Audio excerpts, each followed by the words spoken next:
أعوذ بالله من الشيطان الرجيم بسم الله الرحمن الرحيم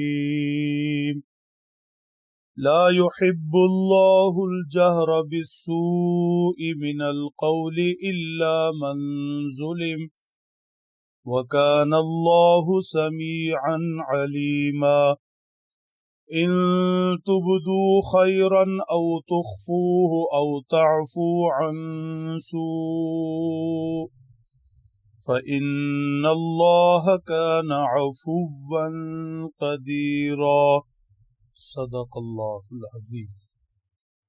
آج اللہ کے فضل سے ہم درس قرآن میں چھٹا پارہ شروع کر رہے ہیں۔ حق سبحانہ و تعالی شرف قبولیت سے نوازیں، اخلاص کی دولت عطا فرمائیں، چھٹا پارہ بھی اور پورا درس قرآن حسن تکمیل نصیب فرمائیں۔ اللہم وفقنا لما تحب و ترضا۔ گزشتہ دروس میں جو آیات تلاوت کی جاتی رہیں ان میں منافقین کے حالات ذکر ہوئے، ان کی سزا کا ذکر ہوا، انہیں واپسی کے لیے توبہ کا رستہ بتایا گیا، جبکہ آج تلاوت کی گئی آیت شریفہ میں منافقین کی واپسی سچے ایمان کے لیے ایک حکمت عملی مسلمانوں کو بتائی جا رہی ہے۔ مسلمان کیا طرز اختیار کریں کہ یہ منافق واپس ہو جائیں، کھرے سچے ایمان والے بن جائیں۔ ارشاد فرمایا لا يحب اللہ الجہر بالسوء من القول۔ اگر کسی صحابی پر کسی منافق کی حالت ظاہر ہو گئی، کسی کے علم میں آ گیا کہ فلاں شخص منافق ہے، تو فرمایا یہ خاموش رہے۔ لا يحب اللہ الجہر بالسوء من القول۔ اللہ جل شانہ کو پسند نہیں کسی بری بات کا ظاہر کرنا۔ خاموش رہے، موقع دے، دوسروں سے ذکر نہ کرے، بلکہ کوشش کرتا رہے، دعوت دیتا رہے، سمجھاتا رہے، خواہش مند رہے کہ اسے توبہ کی اور سچے ایمان کی توفیق مل جائے، کیونکہ اگر یہ اس کا نفاق ظاہر کر دے گا تو وہ بے باک ہو کر کافروں کے ساتھ جا ملے گا، کھل مکھلا کافر بن جائے گا۔ ایسی صورت میں اس کی ہدایت کا امکان بالکل ختم ہو جائے گا۔ یہی حال ہر گناہگار کا ہے۔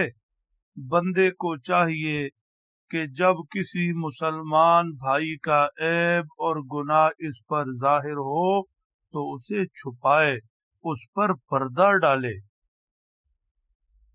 اگر یہ اس کے گناہ کو سر عام بیان کرنا شروع کر دے گا، پردہ دری کرے گا، تو وہ ممکن ہے گناہ پر ڈٹ جائے اور واپسی کا رستہ ہی نہ رہے۔ غیبت اسی لیے حرام ہے۔ الا من ظلم، ہاں یہ ذہن نشین رہے کسی پر ظلم ہوا، کسی دوسرے فریق نے زیادتی کی، حق تلفی کی، تو یہ انصاف کے حصول کے لیے، اپنا حق لینے کے لیے اس کا ظلم بیان کر سکتا ہے۔ عدالت کے پاس جائے، کسی پنچایت کے پاس جائے، وہاں جا کر بتائے فلاں شخص نے میرے ساتھ زیادتی کی اور یہ ظلم کیا، اور کوئی شخص اس میں گواہ ہے تو وہ بھی ظاہر کرے ہاں واقعی اس کے ساتھ فلاں شخص نے زیادتی کی، ظلم کیا، تو یہ کسی کے ظلم کو، کسی کے گناہ کو ظاہر کرنا انصاف کے لیے، حق کے ساتھ کھڑا ہونے کے لیے اس میں کوئی حرج نہیں ہے۔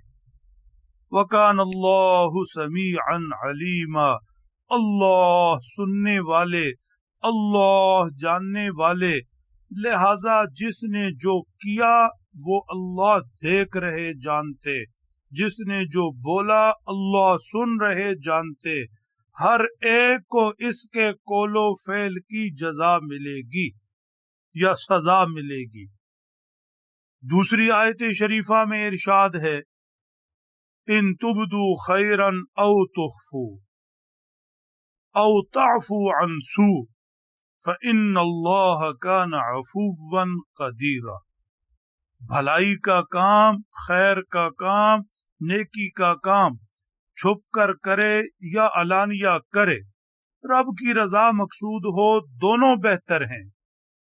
پھر دوسروں کو معاف کر دینا، تعفو عن سوء، دوسروں کو معاف کر دینا، یہ اللہ جانتے ہیں، ایسے ہی کرنا چاہیے، دوسروں سے درگزر کرنا چاہیے۔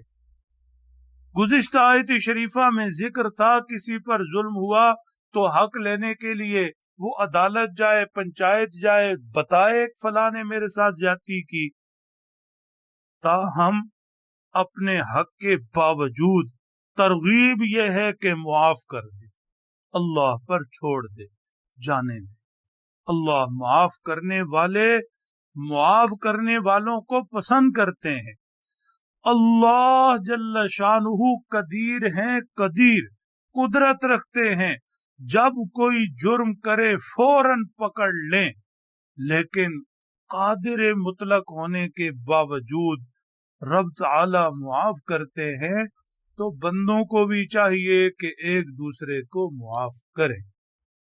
حدیث پاک کا مفہوم ہے، فرمایا پیارے نبی صلی اللہ علیہ وسلم نے، جو شخص اپنا حق رکھتے ہوئے بھی دوسرے کو معاف کر دیتا ہے، اللہ جل شانہ اسے جنت کے درمیان محل عطا فرمائیں گے۔ معاف کرنا اللہ کو پسند ہے۔ اللہ سمجھ دیں، عمل کی توفیق بخشے۔